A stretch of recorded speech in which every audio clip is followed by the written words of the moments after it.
Jeg tar turen til Amsterdam, og så skal jeg se på en helt ny Skoda elbil. Men jeg klarer ikke å finne den. Jeg skjønner ikke hvor den er. Det skal jo være her et eller annet sted.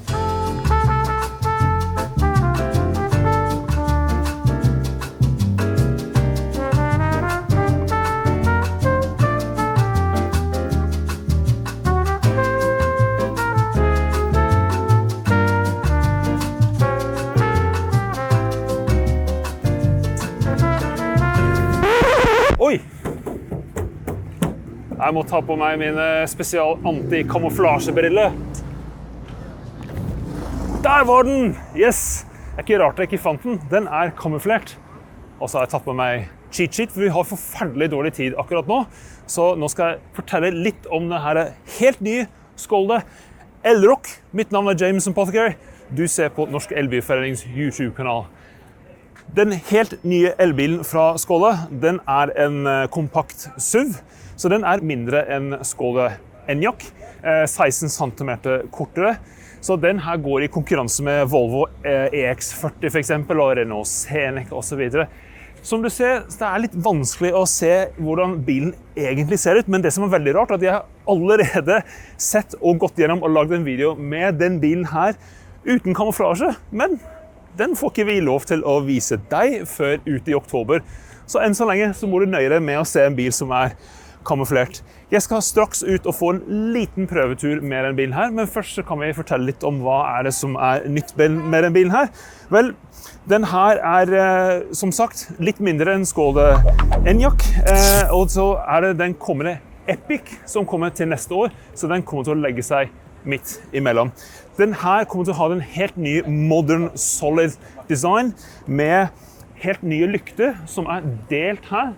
Her er det en sånn light blade, kan du si, med LED-lykter bortover hele. Helt nye lys her, nye LED-lys med 15% mer styrke enn de gamle lysene som du får på Enyaq, og hele 36 forskjellige Matrix-zoner kontra 28.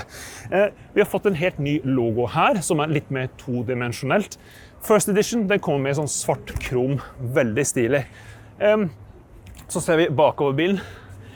Heldigvis så er ikke den kupé-formet, sånn at når jeg setter meg inn i baksetet, så er det veldig god plass til å komme inn, både for meg som er 1,88 høy, og for de som for eksempel har barnesete her inne, og skal stelle litt med barn og sånne ting.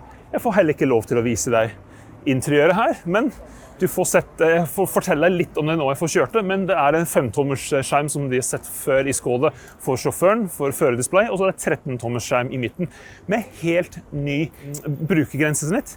Det kommer med fire forskjellige modeller. Det blir 50, 60, 80 og 85X, mener jeg. Batteriene er fra 55 kWh for bakhjulstrekk med 125 kW effekt.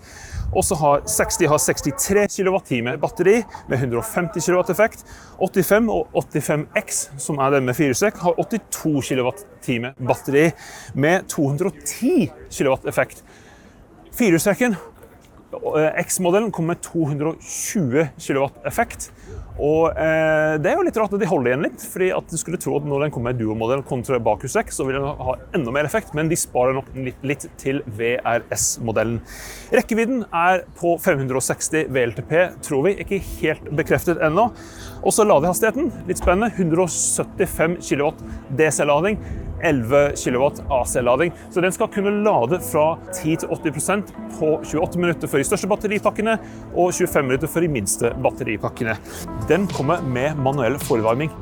Kjempebra, det er vi veldig fornøyd med. Ståle, han jubler for det allerede og spretter champagne. Men nå skal vi ta en liten prøvetur i den bilen her. Så skal jeg prøve å formidle litt kjøreinntrykk på den lille kjøreturen vi har fått lov til å ta. Vel, det måtte skje før eller siden. Dessverre var det så varmt fra solen gjennom frontruta at kameraet overopphetet, så både kamera og mikrofon takket for seg. Dermed blir det voiceover i denne omgangen. Bilen vi fikk teste på en ganske kort og hektisk 20 minutters testrute var Elroq 80-utgaven med 210 kW effekt og bakhjulstrekk. Effektresponsen oppleves som forventet i en elbil, rask og med full effekt fra stillestående. Bremseresponsen derimot ga oss litt déjà vu fra prøvekjøring av Skoda Enyaq VRS, litt seig og med litt lite respons i starten etter vår smak. Vi la raskt merke til at understellet er satt opp med komfort i fokus, med ganske lineært demperoppsett. Dette er deilig i byen på vei med dårlig underlag og mange fartshumper, og for de som ønsker litt sportsligere kjøreegenskaper, kan Elroq bestilles med adaptiv understell. Det mest imponerende var det lave støynivået. Selv på motorveien opp imot 100 km i timen er støynivået på nivå med det vi forventer i en premiumbil. Sittestillingen er god med mye sidestøtte. Setet kan justeres veldig lavt, og rattet har mye teleskopjustering, noe som er deilig for oss over 1,80 cm høy. På innsiden har interiøret blitt frisket opp med utstrakt bruk av resirkulerte materialer, noe som for en gangs skyld ikke oppleves som billig. Som nevnt får vi ikke lov til å vise interiøret ennå, men vi kan fortelle at sjåføren får en 5-tommers instrumentdisplay som vi synes fortsatt har alt for liten skrift. Det er bra at det også finnes et nytt augmented reality head-up display som ga meget god inntrykk ved første prøving. Interiøret beholder den samme Skoda DNA, så tidligere eiere vil føle seg hjemme med en gang. Samtidig oppleves dette som en bil som det er lett å bli kjent med for de som ikke er kjent med Skoda fra før. I tillegg får eierne en helt ny mobilapp med flere nye funksjoner, inkludert fjernstyrt parkering, klimakontroll og lading blant annet. Første inntrykket på denne lille testturen var veldig lovende. Dette er en svært romslig og stillegående bil med mye komfort som gir følelsen av å kjøre en bil i en klasse over seg. Det er vanskelig å skjønne at Elroq egentlig er en kompakt SUV. Da har vi vært på en liten prøvetur, og ganske imponerende på mange måter. Jeg må si at de har veldig tydelig lagt opp bilen til at den skal være en komfortcruiser, men veldig imponert med støynivå, egentlig på premiumnivå, vil jeg sagt. Nå får den her stå litt på lading. Den her tror jeg kan bli en av de viktigste bilene for Skoda. Ja, på lenge egentlig. Mest på grunn av størrelsen, så jeg tipper prisen kommer til å havne ganske lavt, og vi gir sterk konkurranse mot mange av de veletablerte, kanskje til og med Tesla Model Y, vil jeg sagt. Skiller seg litt ut, ganske tøff design, det fra det jeg har sett uten kamuflasje. Den videoen kommer senere. Liten fakta om bagasjerommet. Her er det 470 liter med bagasjen. Det skjer jo litt ting her i baken, men det får vi bare tåle. 1580 med baksetene lagt ned. Igjen, jeg får ikke lov til å vise deg bagasjeplassene. Men det er ganske mange smarte løsninger inni her, så inntil vi får vise deg ferdig bilen i oktober, så får du bare bruke fantasien litt grann. På kroken så kan du ha 1000 kilo med bakhjulstrekk, 1200 kilo med firehjulstrekk. Regner med at det er 75 kilo på taket som de aller fleste elbiler, men det har ikke vi fått bekreftet ennå. Bakseten er delt 40-60 med selvfølgelig skiluke på plass. En liten annen fakta som jeg ikke fikk sagt ifra i sted. Den her kommer ikke bare med forvarmingsmulighet manuelt, men den kommer også med selvparkering.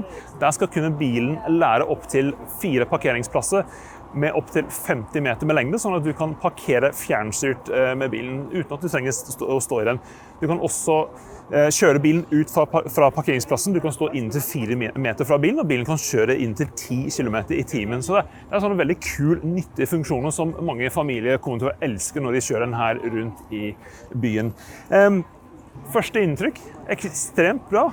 Snart skal jeg ta disse her kamuflerte briller, og så skal jeg komme tilbake til Norge. Men tusen hjertelig takk for at du ser på. Jeg håper du likte videoen. Har du noen spørsmål, er det noe å lure på? Skriv gjerne i kommentarfeltet under. Vi prøver å lese og svare alt vi kan. Enn så lenge, så ses vi på veien. Oi, hva var det?